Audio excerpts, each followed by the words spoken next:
What's going around today on this Thursday. Each week we bring in local medical providers to find out what kinds of issues they're seeing in patients lately. And we have board certified surgeon Dr. Credrek McFadden with us today. Thank you for being here. Thank you for having me. Absolutely.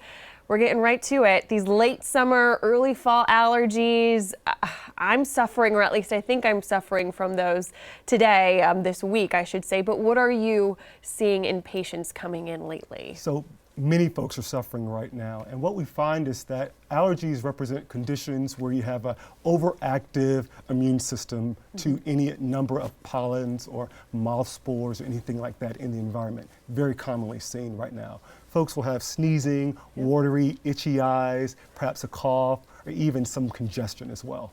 And those are just happening because of the things that are going in the air right now with the different trees and flowers and the seasons changing. Ragweed's the big one right now. Yeah. And what we find is that folks who normally have seasonal allergies, their body gets this pollen into the system, and instead of just sort of ignoring it, it goes into hyper response.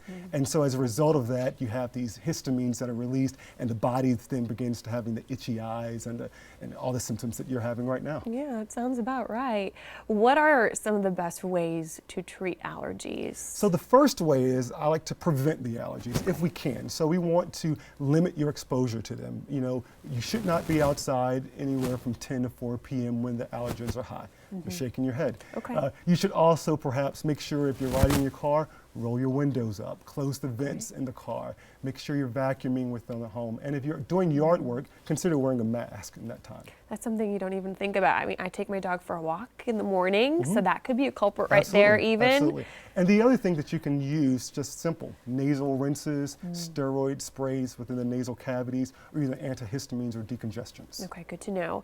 And another thing I think is important is to know the difference maybe between just a cold and allergies. That's something that I've been thinking about this week. Hey, am I getting sick, or are these just allergies that I'm not used to in South Carolina? How would you know the difference? Well, in your case, if you're walking your dog and you come back outside and you're sneezing, your eyes are itching, it's probably allergies.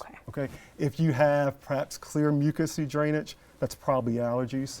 If you're having symptoms where you're able to feel bad, but you're getting up, you're moving, you're going to work, those are probably allergies and not specified as a cold. Colds are generally remarked by having body aches, fevers. You could have absolute whole body pains, exactly. Okay, well, those are great tips. Good to know. I will note those down, and I hope that helps everybody at home that's dealing with these allergies too. So thank you for being here today on this week's edition of What's Going Around.